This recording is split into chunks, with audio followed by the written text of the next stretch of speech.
오늘 우리에게 주시는 하나님의 말씀은 출애굽기 4장 10절부터 17절까지 말씀입니다.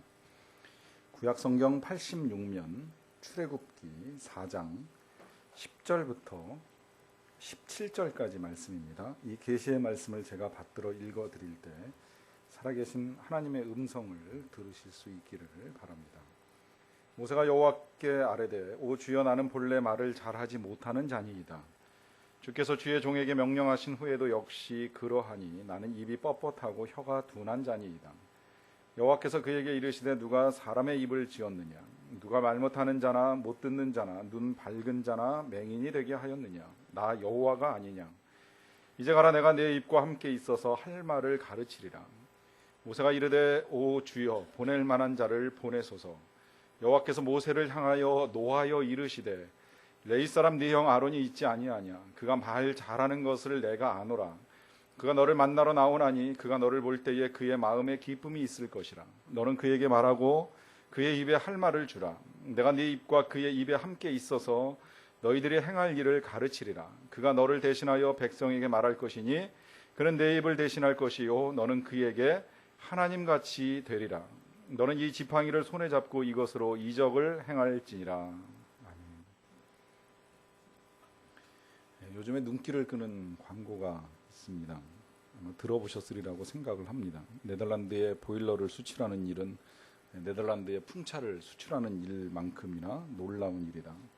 또 러시아의 보일러를 수출하는 일은 러시아의 발레를 수출하는 일만큼이나 놀라운 일이다.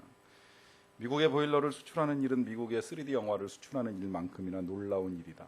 무슨 보일러가 넘다 그러면서 국가대표 보일러 어쩌고 저쩌고 이렇게 하는 광고 보셨으리라고 생각을 합니다. 이 광고의 초점은 불가능한 일을 가능케 하였다는 데에 맞춰지고 있으며 그를 통하여 자사의 제품을 홍보하는 방식입니다. 우리 사람들이 아름다운 이유 가운데 하나는 무엇인가 불가능해 보이는 일을 도전하여서 현실로 이루어냈을 때 나타나기도 합니다. 중학교 교장 선생님이셨던 이 75세의 서영갑 할아버지는 이 교장직에서 물러나기 전에 퇴임하면서 보디빌더가 되기로 작정을 합니다. 그래서 그의 계획을 처음으로 아내에게 털어놓았을 때 그의 아내는 기가 차다는 표정을 지으면서 이렇게 말을 했다고 합니다. 뭐라고 해? 삼각 반스를 입고 뭐 하겠다고 해? 이 영감이 노망이 들었나? 그러나 그는 퇴직 전부터 부지런히 운동을 해서 퇴직 후에 전국 보디빌딩 대회에 처음으로 출전을 해서 중년 부문의 우승을 차지합니다. 그 이후로 12년간 약 40여 차례 대회에 출전을 하면서 꾸준히 입상을 했습니다. 그리고 지금은 이제 그의 건강해진 몸을 가지고 노인학교와 또 복지관 등을 다니면서 강의를 하고 건강전도사로 바쁘게 활동을 하고 있습니다. 사실 이분의 이야기를 읽고 설교 시간에 설교를 할 것인가를 놓고서 저 개인적으로는 좀 고민을 많이 했습니다. 왜냐하면 너무나도 도전하기 힘든 불가능한 예를 내가 들고 있는 것은 아닌가 하는 생각을 해봅니다. 만약에 누가 나보고 당신도 좀 해보라고 한다면 과연 나는 할 수 있을까라고 하는 의문을 가져보았습니다. 그렇다면 여러분 이것은 어떻습니까? 지난 3일 중국 을지로에 있는 한 회사에서는 70대 이상의 노인들이 휴대전화 활용 능력 경진대회가 열렸습니다.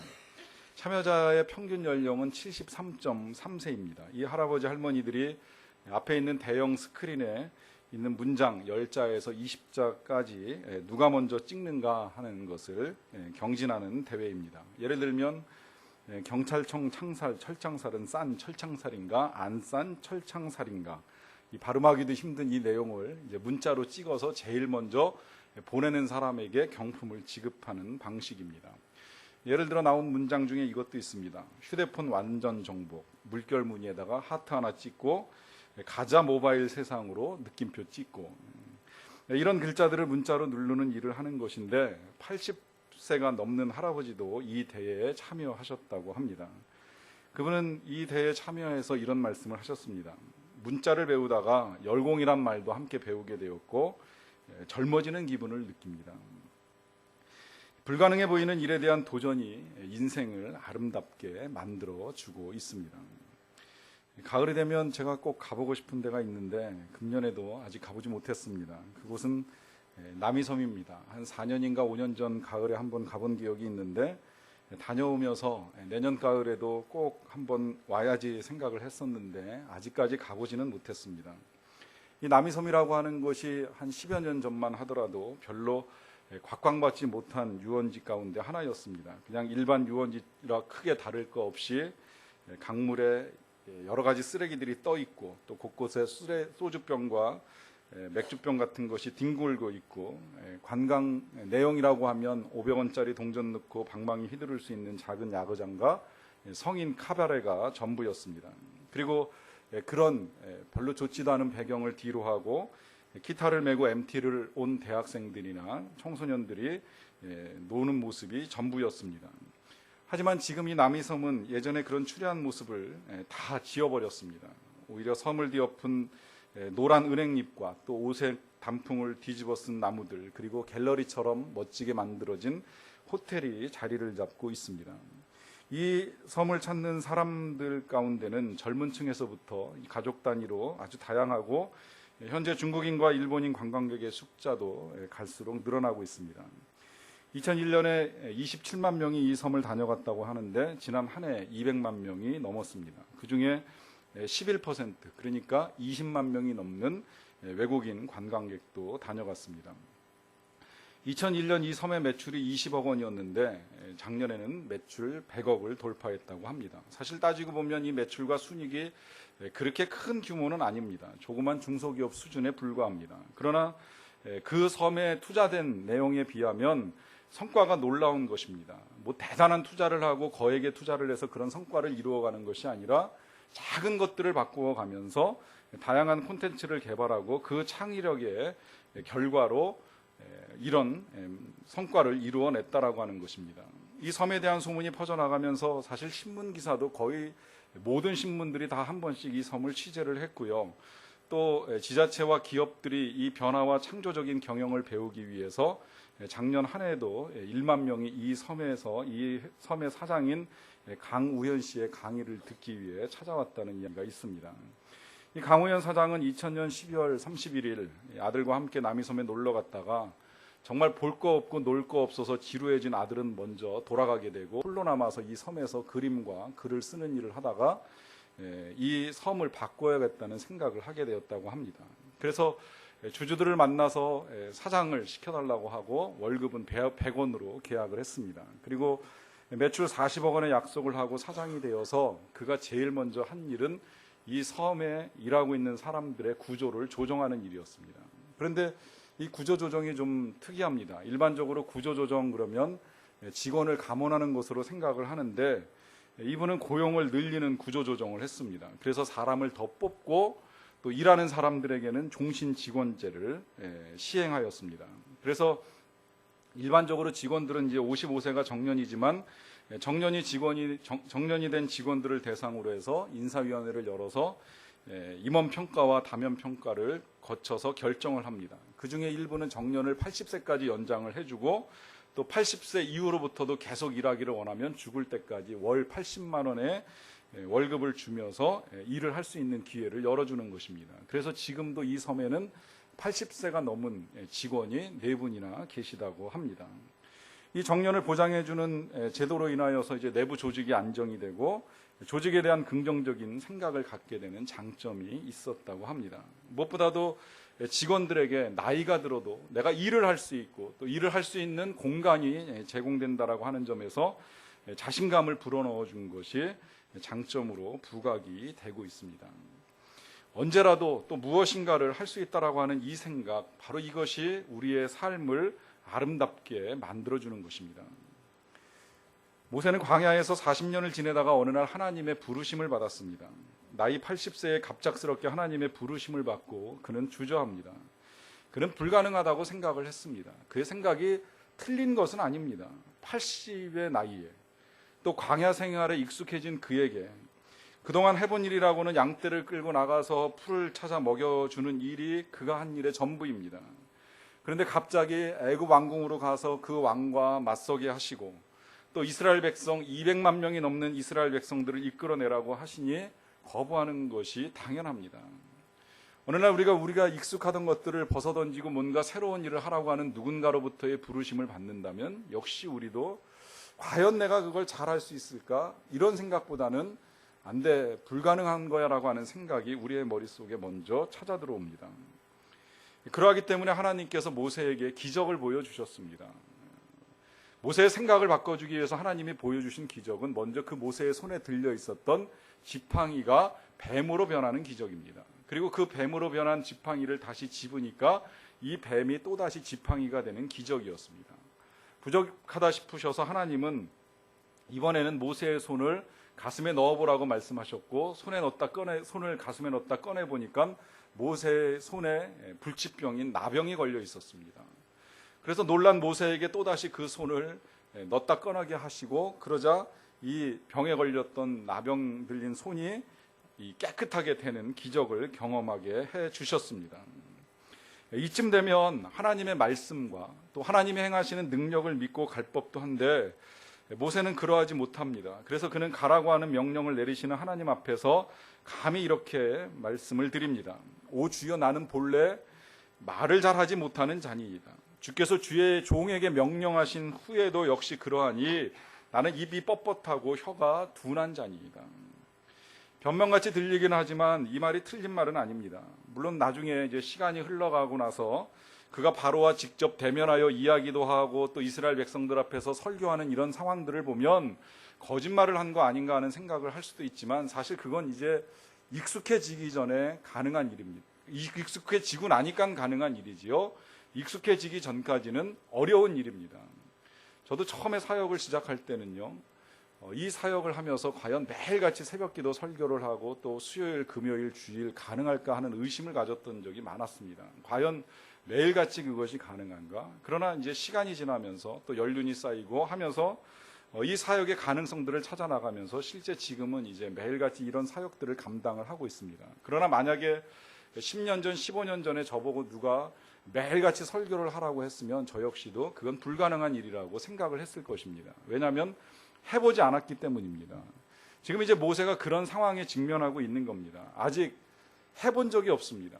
누구를 상대로 이야기를 해본 적이 없습니다. 그가 상대할 수 있었던 사람은 아내인데 이 아내도 실은 이방 여인입니다.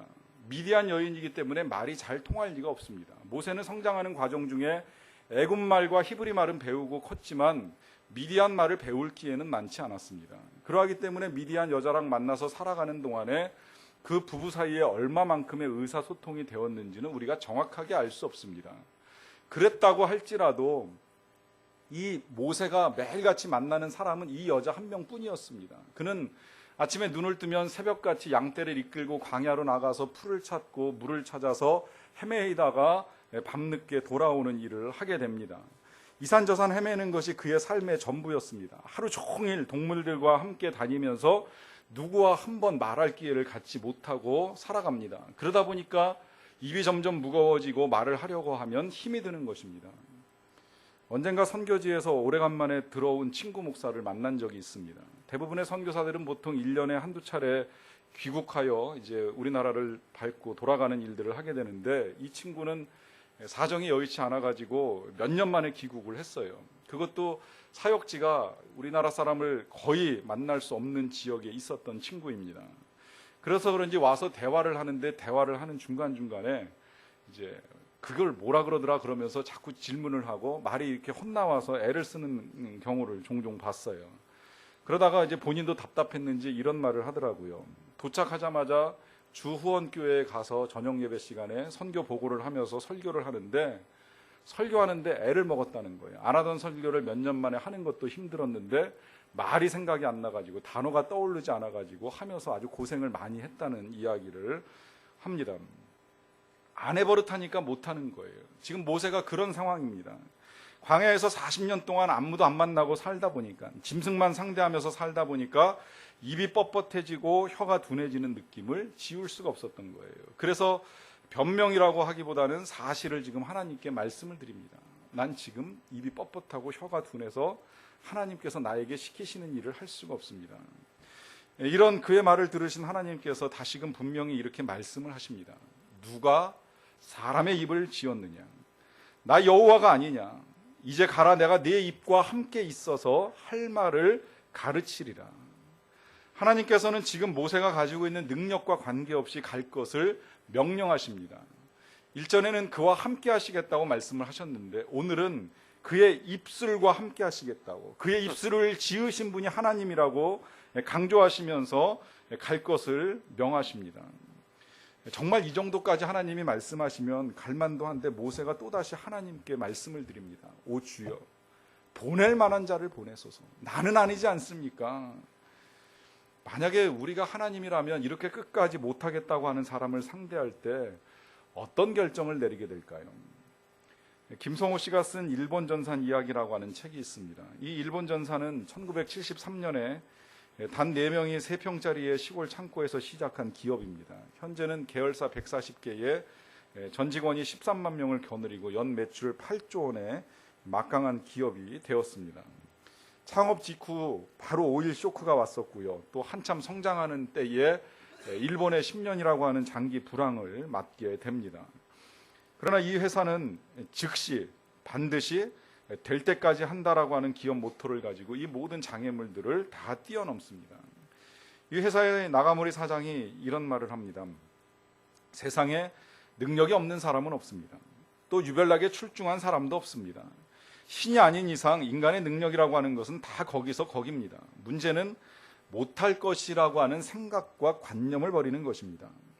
진정 버려야 할 것은 안 된다라고 하는 사고 패턴입니다. 그리고 취하여야 할 것은 되는 방법을 찾아 전달하는 습관입니다. 그는 이런 말도 합니다. 심지어 안 된다는 것을 긴 보고서에 장황하게 쓰는 것을 장려하는 기업도 있습니다. 정말 해도 안 된다라고 하는 결론이 내려진다면 굳이 거기에 보고서 따위가 붙을 이유가 무엇이 있겠습니까? 되는 일에만 집중해도 모자랄 시간에 안 되는 이유를 쓰느라고 긴 시간을 허비할 필요가 없지요. 만약에 그의 사고방식 혹은 그의 경영방식대로라고 하면 하나님은 모세를 포기해야만 합니다. 모세는 지금 시작도 하기 전에 안 된다고, 할 수 없다고 계속 할 수 없는 이유들을 열거하고 있습니다.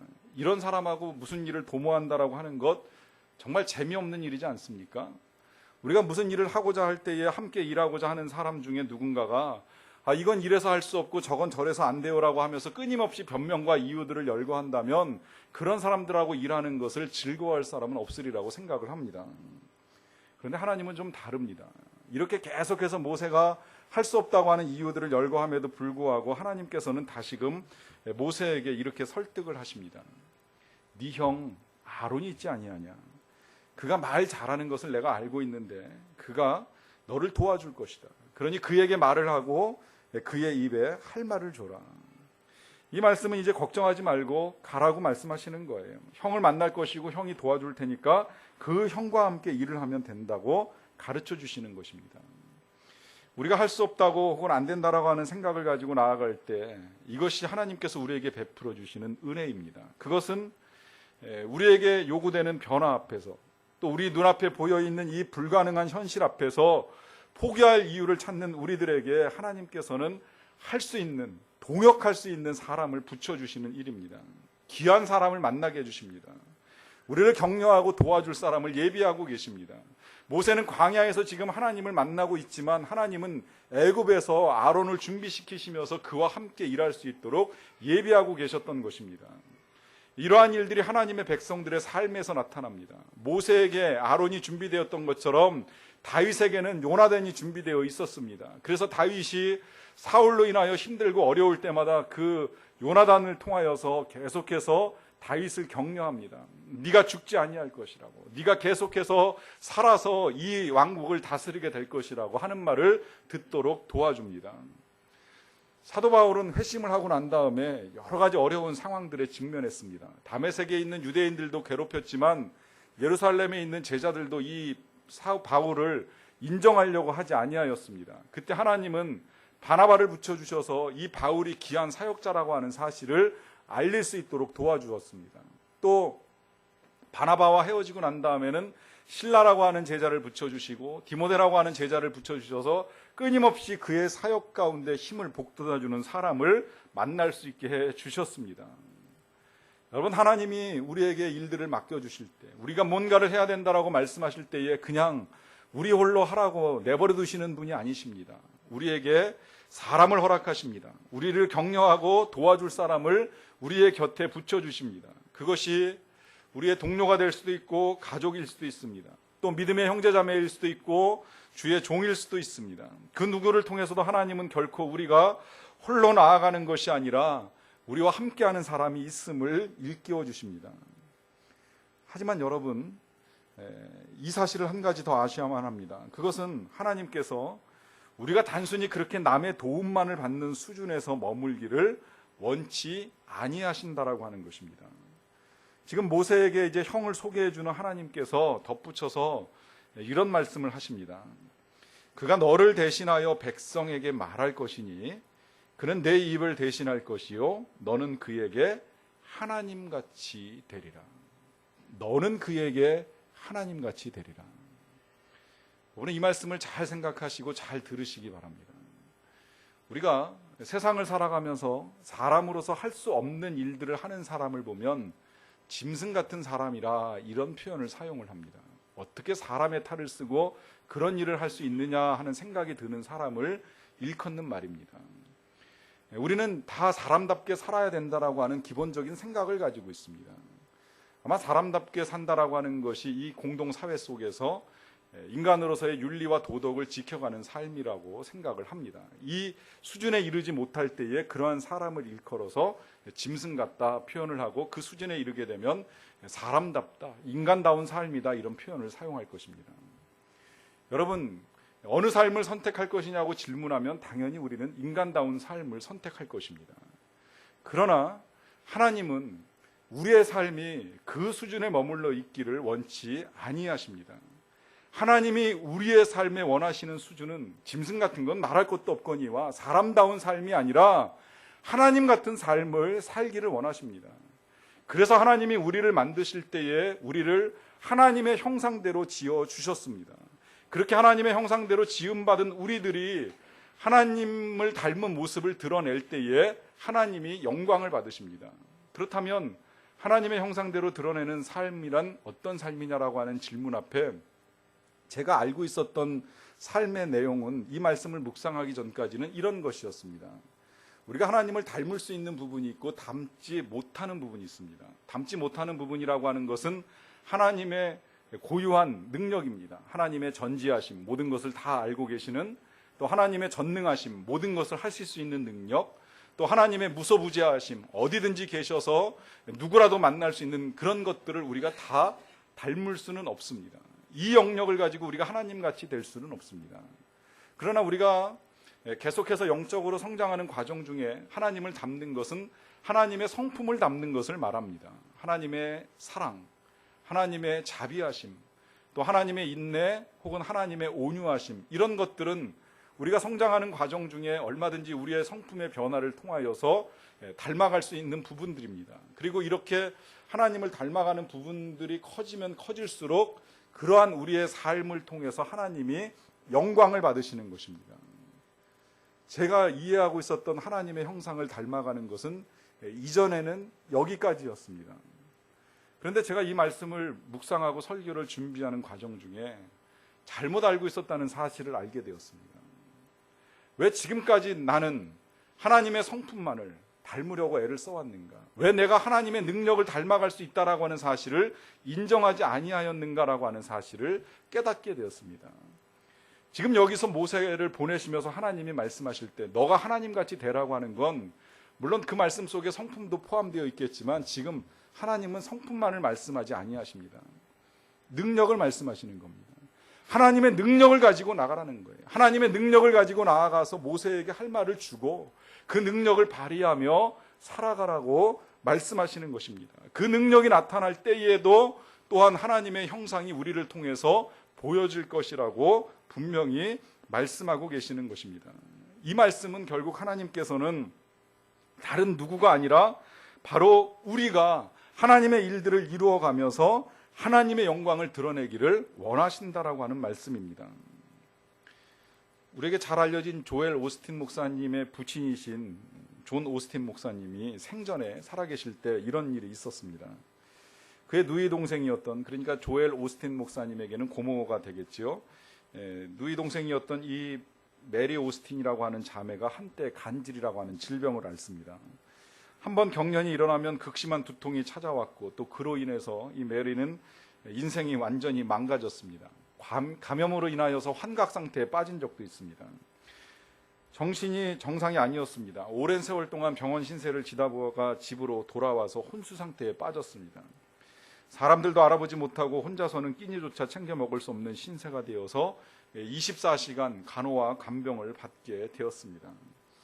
그때 사역으로 인해서 몹시 분주하게 다니셨던 이 존 목사님은 자신의 누이가 얼마나 아픈지를 모르고 있었습니다. 그러다가 너무 안타깝게 여긴 어머니를 통해서, 그러니까 조엘 오스틴 목사님에게는 할머니가 되겠죠. 이 어머니를 통해서 소식을 듣게 됩니다. 네 누이가 지금 아주 심각한 병의 상태에 놓여 있다는 소식입니다. 그래서 원래 계획대로라고 하면 한 주 정도 출장을 가서 이제 사역을 또 해야 되는데, 그 말씀을 듣고 나서 이튿날 아침 기도를 하던 중에 하나님의 음성을 듣게 됩니다. 메리가 구원을 받을 시간이 되었다. 마음으로 듣게 된 이 하나님의 음성을 확증하기 위하여서 기도를 마친 이 존 목사님은 성경으로 이제 하나님의 음성을 확인을 합니다. 누가복음을 펴놓고 읽어 나가다가 1장 30절에 이 말씀이 그의 눈에 들어왔습니다. 마리아여 무서워하지 말라, 네가 하나님께 은혜를 입었느니라. 이 하나님의 뜻을 알게 된 존 목사님은 그 즉시 그가 살고 계셨던 이 휴스턴에서 이제 댈러스까지 360km를 달려갔습니다. 가보니 이 메리의 방에 커튼이 쳐져 있어서 대낮인데도 칠흑 같은 어두움이 드리워져 있었다고 합니다. 이 메리는 오빠인 존 목사님을 만났지만 알아보지는 못하였습니다. 머리는 정신없이 헝클어지고 눈동자는 초점을 잃었습니다. 순간 이 거룩한 분노가 존 목사님을 감싸고, 그래서 목사님은 창문 커튼을 활짝 열어젖히면서 이렇게 말했습니다. 하나님은 빛이시다. 그리고 나서 메리를 쳐다보면서 준엄하게 말했다고 합니다. 하나님이 내 누이에게 이런 병을 주셨을 리가 없어. 이 침대에서 당장 나와. 그 즉시로 메리는 몸을 일으켰습니다. 몇 달 동안 한 번도 걸어본 적이 없었지만 메리는 순간적으로 침대를 박차고 일어나서 방 안 곳곳을 걸어 다녔습니다.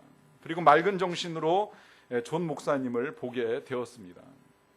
그날 저녁에 메리는 식탁에 앉아서 스스로 식사를 하게 되었습니다. 약물 치료와 24시간 간호를 받아야 했던 그녀가 그날로 완전히 달라지게 된 것입니다. 도대체 어떻게 이런 일이 일어난 것일까요? 존 목사님이 누이인 메리에게 이렇게 질문을 합니다. 왜 갑자기 침대를 박차고 일어나 나온 거야? 그러자 누이인 메리가 대답을 합니다. 하나님께서 나에게 일어나라고 하시는 음성을 들었어. 아니야, 하나님이 말씀하신 것이 아니라 일어나라고 말한 건 바로 나야. 그러자 메리가 이렇게 대답을 합니다. 아니야, 난 분명히 하나님께서 일어나라고 하시는 음성을 들었어. 그 음성을 듣는 순간에 내 온몸의 기운이 되살아나기 시작을 한 거야. 여러분, 하나님은 우리가 이렇게 살아가기를 원하고 계십니다. 우리의 음성이 다른 사람들에게 하나님의 음성으로 들려지기를 원합니다. 우리의 음성을 듣고 다른 누군가가 일어나고 살아나는 역사가 일어나기를 원하고 계십니다. 여러분, 이 일이 가능할까요? 불가능할까요? 가능합니다. 이 일이 목회자만 가능한 일일까요? 절대 그렇지 않습니다. 저는 금요일 날 기도회 때 설교 준비를 하면서 사도행전을 묵상하다가 또다시 놀라운 사실 한 가지를 발견을 했습니다. 사도 바울이 사역을 하러 다니는 중에 이 가죽을 만들어서 파는 장사를 하는 브리스길라와 아굴라 부부를 만나게 됩니다. 그들의 직업은 말 그대로 무두장이었습니다. 가죽 일을 하는 사람들이었습니다. 만나 가르쳐서 제자를 만들었습니다. 그리고 제자가 된 이 사람들을 데리고 에베소에 와서 머물러 두게 한 다음에 사도 바울은 다시 예루살렘으로 돌아옵니다. 이 제자가 된 브리스길라 아굴라 부부가 에베소에 머물러 있는 동안에 저 멀리 알렉산드리아에서 아볼로라고 하는 사람이 찾아옵니다. 아볼로는 공부를 많이 한 유대인입니다. 물론 기독교도 알고 있었지만 불완전하게 기독교를 알고 있었던 사람입니다. 이 사람이 에베소에서 브리스길라와 아굴라를 만납니다. 그리고 이 부부에게 가르침을 받습니다. 이 부부에게 가르침을 받아가지고 아볼로가 선교사가 되어서 고린도로 다시 파송이 됩니다. 그래서 나중에 이 고린도 지역 사람들이 바울에게서 배운 것과 아볼로에게서 배운 것 때문에 서로 나는 바울이 더 낫다, 아볼로가 더 낫다라고 하면서 파벌이 나뉠 만큼 이 아볼로가 이제 출중한 일꾼이 되었다는 것을 반증합니다. 이 아볼로가 일꾼이 되는 것은 특별한 목회자를 만나고 특별한 사람을 만나서 된 일이 아니라 브리스길라와 아굴라라고 하는 부부를 만나서 된 일입니다. 평신도입니다. 그들은 신학을 한 사람이 아니라 가죽을 만들던 일을 하던 사람입니다. 이 사람들로부터 가르침을 받았던 아볼로가 선교사가 되고 신학자가 되어서 말씀을 가르치는 일을 감당합니다.